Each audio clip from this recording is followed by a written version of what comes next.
Ah, damn. It didn't happen. Too bad.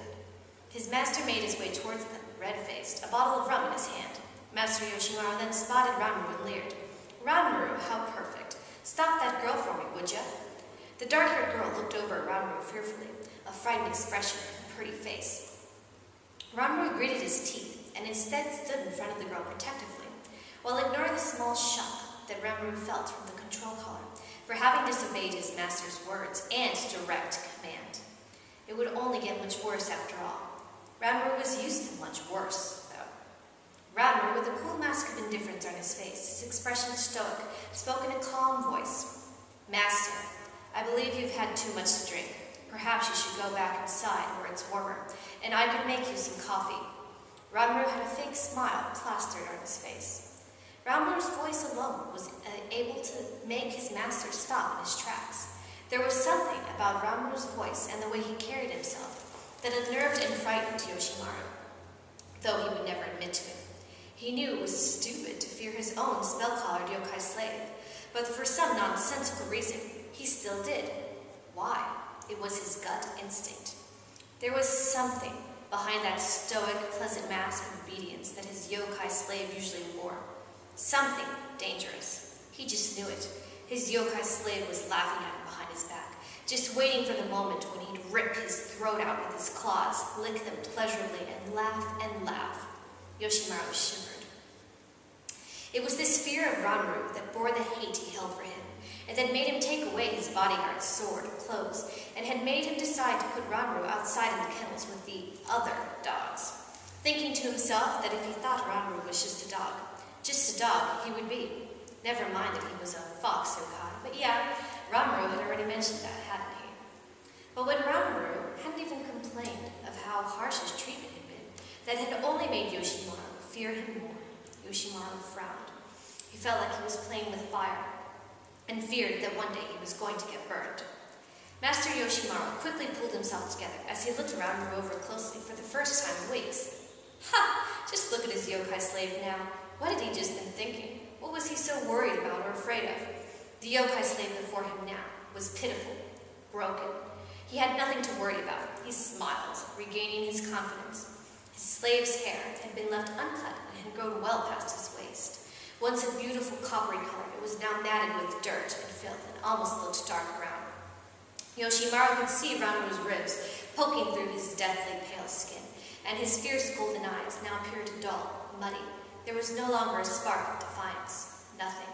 Ranmaru was a bright flame that was slowly being extinguished. What could Yoshimaru have possibly been afraid of?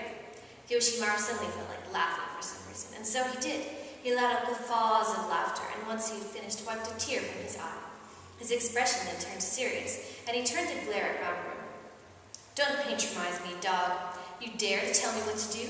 You really ought to learn your place. An ugly sneer formed on Yoshimaru's lips, and Ranmaru knew what was coming. This was going to hurt. Embrace. Ranmaru gasped in pain as he felt the control collar around his neck constrict painfully, slithering around his neck like a snake, like a living thing, and it sent a painful electric shock through his body as his master spoke the word of subjugation that activated the control collar to punish a disobedient yokai slave. Although Ranmaru was in a great deal of pain, he didn't show it outwardly. This only made his master more fearful and nervous. Ranmaru, get out of my way. The girl is mine, he barked, but Ranmaru could hear the slight tremor in his voice. Master, why not let her go? Ranmaru didn't really know what was wrong with him. Had he lost his mind? What was the point of trying to stand up for this frail human woman? Humans were all the same, weren't they? They could really give a shit about him. He was a yokai, after all. But for some reason, Ranmaru had always had a soft spot for women. They were such interesting, unfathomable creatures. He had never managed to figure them out. Though, there had been one woman who had seemed to be able to figure him out. One who had been able to see right through him with those clear, peridot-colored eyes of hers. No, Ranmaru shook his head. The last thing he wanted was to remember about her. So he buried those memories again, deep within himself. Ranmaru had always felt women should be protected since they were the weaker sex, and that it was the man's role, as the stronger sex, to do so. He knew his master would probably end up killing him. that he would end up dying for some girl that didn't even give a shit about him. But that was better than dying of starvation, Ranmaru decided.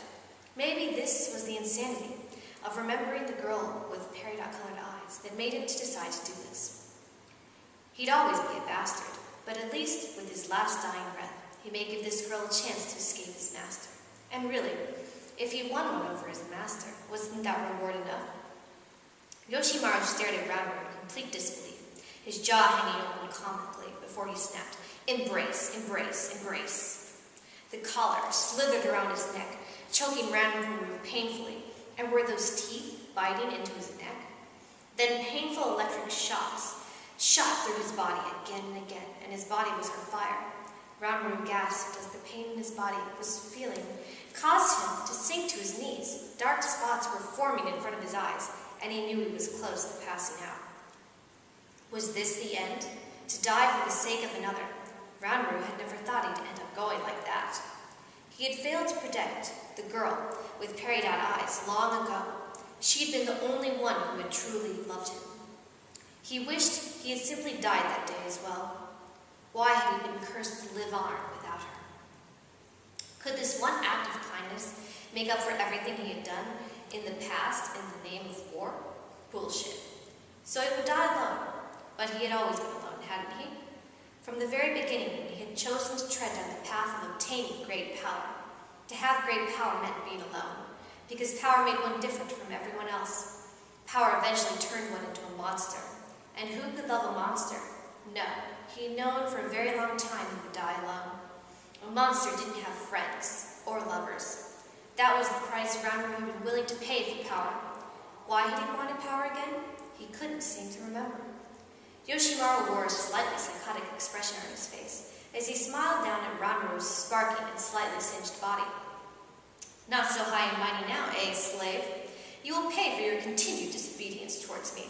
I'll teach you to defy me." Ranmaru sent his foot into Ranmaru's gut. The wind was knocked out of him, and he fell onto his side, gasping in pain. But Yoshimaru didn't stop there, and he continued to kick the fallen form of Ranmaru again and again, until a sickening crack was heard. That was a rib, Ranmaru thought dazedly. Yoshimaru continued to kick Ranmaru, while laughing maniacally as though possessed. This was something his master had wanted to do for a very, very long time. To just snuff out this dangerous threat. And he didn't stop until Ranmaru was nothing more than a pathetic bloody mass upon the ground. It hurt to do so, but Ranmaru managed to open one of his swollen eyes just a crack and saw that the Hora had taken his master's moment of distraction with him in order to escape. Good for her. After his master's anger had abated, he looked down at the bloody and broken form of Ranmaru's body with a slightly surprised expression on his face. Oops, he hadn't meant to take it that far. He had paid good money for Ranmaru after all, and was slowly beginning to regret his hasty actions. Completely useless. I have no need for a disobedient slave like you. Ranmaru couldn't help but wonder when he had ever really been disobedient before. I've had enough. Yoshimaru declared suddenly. I've decided I'm going to sell you on the bottom. Hopefully, I'll be able to get rid of you for a fairly decent price in the slave market to make up for all the trouble you've caused me. Yoshimaru smiled at the thought of getting some more drinking money in his pocket. I wonder what your next master would be like, Ranmaru. Hopefully not worse than me, eh? Yoshimaru couldn't help but laugh. Ranmaru couldn't help but think the same thing as he was sliding into unconsciousness. A new master, huh? I wonder how much of a bastard this one will be. Or maybe she'll be a bitch.